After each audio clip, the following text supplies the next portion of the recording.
Damn it. ఏంటిటా కుండబద్దలు కొడతా అట్ట.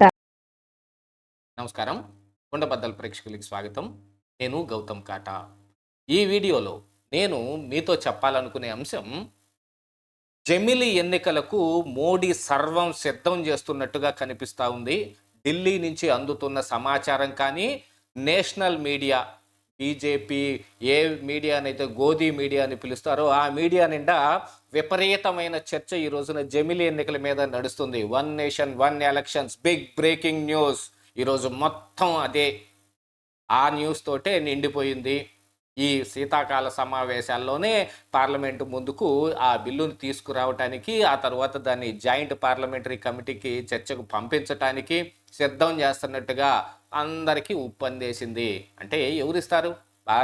వీళ్ళే ఆ విషయాన్ని లీక్ చేసి మీడియా ద్వారా బయటకు పంపిస్తారు. జమిలి ఎన్నికల కోసం మేము సర్వం సిద్ధం చేస్తున్నాం అని వాళ్ళు చెప్పేదే.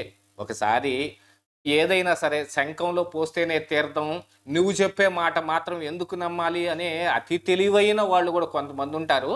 వాళ్ళ కోసం ఆ నేషనల్ మీడియా క్లిప్పింగ్లు కొంత చూపిస్తాను, చూడండి ఒకసారి.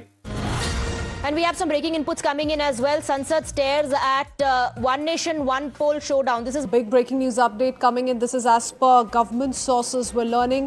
As part of the ongoing winter session of the parliament, the government is contemplating on bringing the One Nation, One Poll bill this session itself. One Nation, One Election के लिए देश को आगे आना होगा. What exactly is the One Nation, One Election proposal? అది సంగతి. జమిలి ఎన్నికలు, one nation one election, big breaking news. దీనికి ఎవరిచ్చారు ఈ నేషనల్ మీడియాకి న్యూస్ అంటే బీజేపీ నుంచే అందేది. వాళ్ళందరికీ ఫీడే వెళ్ళేది. ఎందుకంటే ఈ గోధీ మీడియా అని చెబుతారు కదా, ఇదిగో మీరు దీని మీద ప్రచారం చేయండి, ఇదిగో మీరు దీని మీద ఎక్కువగా ప్రతిపక్షాల మీద నిందలేయండి, ఇలాంటివన్నీ పంపిస్తారు. మరి అలాగా వాళ్ళే చెప్పారంటే ఇంకా అది నిజంగా ఏమవుతుంది? ఈ శీతాకాల సమావేశాల్లోనే ఈ జమిలి ఎన్నికల బిల్లు తెరపైకి తీసుకురాబోతున్నట్టుగా గట్టిగా కనిపిస్తూ ఉంది. దాన్ని ఆమోదించుకోవటానికి ఉన్న వాటిని కూడా సిద్ధం చేసేసుకున్నారు అనే వార్తలు కూడా వస్తున్నాయి. మోస్ట్లీ బిల్లు ఆమోదం పొందుతుందేమో అనే అనుమానాలు కూడా చాలామంది వ్యక్తం చేస్తూ ఉన్నారు. మరి జమిలి ఎన్నికలు, వన్ నేషన్ వన్ ఎలక్షన్ ఎప్పుడు జరుగుతుంది అనేది కూడా ఒక సమస్యే కదా. మరి దానికి కూడా అక్కడి నుంచి అందుతున్న సమాచారం ఏమిటాయంటే 2027లో ఖచ్చితంగా ఈ వన్ నేషన్ వన్ ఎలక్షన్ జరుగుతుంది. అంటే ఉత్తరప్రదేశ్కి, బీహార్కి ఎన్నికలు ఏ రోజైతే దగ్గరగా వస్తాయో ఆ దానికి దగ్గరగానే ఈ ఎన్నిక కూడా పెట్టడానికి మోడీ సిద్ధపడుతూ ఉన్నాడు. అమిత్ షా దీని గురించి మంత్రాంగం నడుపుతూ ఉన్నాడు. ఇప్పుడు ఈ హర్యానాలో కానీ మహారాష్ట్రలో కానీ గెలిచిన గెలుపుకి వేసిన మంత్రాంగానికి, వాళ్ళకి పారిన పాచికలకి అన్నిటికీ వాళ్ళకి గట్టిగా నమ్మకం కుదిరినట్టుంది. లేకపోయినా కానీ ఇప్పుడే ప్రతిపక్షాలు కానీ, అంటే ఇండియా కూటమి తరపు నుంచి చాలా పార్టీలు మళ్ళీ ఎన్నిక అనగానే దానికి డేలా పడిపోతాయి అనే ఉద్దేశాలు కూడా వాళ్ళకు ఉన్నట్టుగా కనిపిస్తుంది. ఎందుకంటే వాళ్ళు ఎన్నికలకు సిద్ధంగా ఉన్నట్టేం లేదు. ఎందుకంటే వాళ్ళు నైతికంగా కొంత పతనమై ఉన్నారు. దీంతో పాటుగా మోడీ కానీ, అమిత్ షా కానీ, ఎస్పెషల్లీ ఆర్ఎస్ఎస్ అందులో ముఖ్యులు కానీ ఈ అత్యవసర మెజారిటీ మీద ప్రభుత్వాన్ని నడపటం ఎవ్వరికి ససేమరా ఇష్టం లేకుండా పోయింది.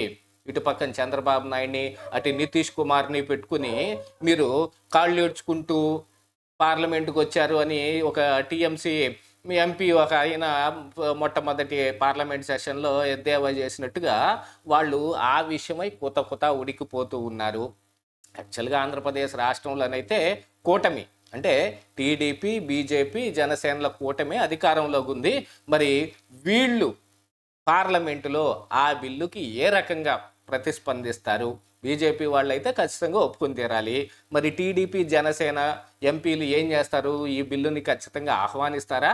అంటే వాళ్ళు కూడా 27 ఎన్నికలకి సిద్ధపడిపోతారా? ఏమో తెలియదు. మరి ఏ విషయాన్ని అడిగినా అసలే రాష్ట్రం కుదేలైపోయి ఉంటే ఇప్పుడు మనం ఏం చెయ్యాలన్నా కూడా మనం జగన్మోహన్ రెడ్డి చేసిన ఈ అస్తవ్యస్త పరిపాలన ఎంత సరి చేసుకుంటానికే టైం అయిపోతుంది అని అంటే మూలిగే నక్క మీద తాటికాయ పడ్డట్టు 27లో జమిలి వచ్చి కూర్చుంది అనుకోండి. మరి వీళ్ళ పరిస్థితి ఏమిటో? జగన్మోహన్ రెడ్డి అయితే జమిలి ఎన్నికల మీద గట్టిగా ఆశ పెట్టుకొని ఉన్నాడు. ఆయనకు అందిన సమాచారం అని చెప్తూ ఉన్నప్పటికీ ఆయనే ఒక తయారు చేసిన సమాచారం ప్రజల్లోకి గోబెల్స్ ప్రచారం లాగా తీసుకెళ్ళి ఈ 6 నెలల్లోనే ఈ కూటమి ప్రభుత్వం మీద విపరీతమైన వాళ్ళ మీద వ్యతిరేకత వచ్చేసింది. కాబట్టి మీరందరూ ఎక్కడికి వెళ్ళిపోకుండా నా దగ్గర జాగ్రత్తగా ఉండండి, ఇదిగో జమీల్ వచ్చేస్తుంది, ఇదిగో రేపే వస్తుంది అన్నట్టు చెబుతాడు ఆయన. కానీ ఈరోజు వస్తున్న సమాచారం ప్రకారంగా 2027లో ఈ జమీల్ ఎన్నిక వచ్చేటట్టుగా కనిపిస్తోంది. మరి ఇప్పుడు జగన్మోహన్ రెడ్డికి మరొక ఆశ చిగురించినట్టే కదా. ఇదంతా జగన్మోహన్ రెడ్డి కోసమే జరుగుతుంది అని చెప్పే ప్రయత్నం ఎవరూ చేయకపోయినప్పటికీ బీజేపీ తన సొంత ఎజెండాతోటే ఈ విషయం చేస్తున్నా, ఎందుకు చేస్తున్నారనే దగ్గర అసలైన కారణాలు కూడా కొన్ని ఢిల్లీ వర్గాల నుంచి వస్తుంది. ఏమిటయ్యా అంటే ఈ అందరితోటి తాల్మేల్ గవర్నమెంట్ ఏమాత్రం ససేమిరా ఇష్టం లేని మోడీ ఏదైనా సరే గట్టిగా బలంగా మనమే ఉండాలి, మనం అది గట్టిగా ఒకసారి అధికారంలోకి వస్తే ఇక మళ్ళీ ఎవరిని కానియకుండా చేయొచ్చు, ఎందుకంటే వ్యవస్థలన్నీ మన చేతిలోనే అలాగనే ఉండిపోతాయి. కాబట్టి ఇక కాంగ్రెస్ పార్టీ కానీ ఇతర ప్రాంతీయ పార్టీలు కానీ ఎన్నిక మీద ఎన్నిక వస్తే వాళ్ళు డేలా పడిపోతారు తప్ప వాళ్ళు గట్టిగా పోరాడే అవకాశం ఉండదు. దాంతోపాటుగా మనం ఖచ్చితంగా అధికారంలో ఉన్నాం కాబట్టి మన అవకాశాలు మనకు ఉంటాయి అనేదాన్ని చూసుకోవటానికి వీటన్నిటితో పాటుగా ఈ చంద్రబాబు నాయుడు కానీ లేకపోతే నితీష్ కుమార్ కానీ వీళ్ళు ఈ రోజుకి బాగానే ఉండొచ్చు, కానీ ఏదైనా ఒక విషయంలో మళ్ళీ వీళ్ళని నమ్మటానికి వీల్లేదు. ఏ రోజైనా వీళ్ళు ఎదురు తిరిగే అవకాశం ఉంది. వాళ్ళంతటా వాళ్ళు ఊరకేం తిరగరు. మోకాలు అడ్డం పెట్టి వాళ్ళకి ఇవ్వాల్సిన ఇవ్వకపోతేనో ఏదో చాలా లక్షల కోట్లన్నీ మన ఆంధ్రప్రదేశ్ రాష్ట్రానికి కేంద్ర సహకారం ద్వారా వస్తున్నాయి అన్నట్టు చెప్పుకుంటున్నాం, కానీ అవి ఏ నాటికి వస్తాయో ఆ రోజే అది ప్రూవ్ అయినట్టు. మొన్నటికి వచ్చిన 15,000 కోట్లు అమరావతి నిర్మాణం కోసం, కేవలం 15,000 కోట్లే. దాంతో అమరావతిలో ఏమాత్రం కొంచెం కూడా ముందుకి నడిచే అవకాశం ఏమి లేదు. జగన్మోహన్ రెడ్డి చేసిన విధ్వంసాన్ని ఒకసారి మళ్ళీ లైన్లోకి తెచ్చుకుంటానికి ఇదంతా సరిపోతుంది. కంపలు పీకటానికి అయిపోతుంది, రోడ్లు వేయటానికి అయిపోతుంది, మళ్ళీ మౌలిక సదుపాయాలని కల్పించడానికి ఇవన్నీ అయిపోతాయి. ఇక మరి చంద్రబాబు కలగన్న ఆ నగరాల నిర్మాణం ఎప్పుడు జరిగిందో అది కూడా తెలియదు. వీటన్నిటితో పాటుగా ఇక బీజేపీ తన సొంతగానే అధికారంలో ఉంటేనే వాళ్ళకి గట్టిగా నమ్మకం ఉంటుంది, మనం అనుకున్నవన్నీ చేయటానికి మనకు వీలవుతుంది అనే ఉద్దేశంతో దీన్ని మాత్రం ముందుకు తీసుకొచ్చారు. దీనికంటే ముందుగా తీసిన వక్ఫ్ బిల్లు వీటన్నిటిని కూడా దేన్ని తీసుకురావట్లేదు.